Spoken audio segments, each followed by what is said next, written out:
Friends అందరికి నమస్కారం అండి. ఇప్పుడే అందిన వార్త తెలంగాణకు మరో కొత్త సీఎం అంటూ లేటెస్ట్ అప్డేట్ అయితే రావడం జరిగిందండి. సో ఆ వివరాలు ఏంటనేది కూడా వీడియోలో తెలుసుకుందాం. వీడియోని చివరి వరకు చూడండి, అర్థమవుతుంది.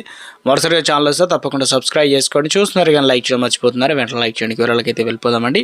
తెలంగాణలో కాంగ్రెస్కు రెండోసారి అధికారంలో వస్తే మళ్ళీ రేవంత్ రెడ్డి ముఖ్యమంత్రి అవుతారని మంత్రి కోమటిరెడ్డి వెంకటరెడ్డి జోస్యం చెప్పారు. ఎందుకంటే దేవరకొండలో శనివారం జరిగిన ముఖ్యమంత్రి రేవంత్ రెడ్డి సభలో మంత్రి కోమటిరెడ్డి ప్రకటన చేశారు. వచ్చే ఎన్నికల్లో కూడా రాష్ట్రంలో కాంగ్రెస్ పార్టీ అధికారంలో వస్తుందని ధీమా వ్యక్తం చేశారు.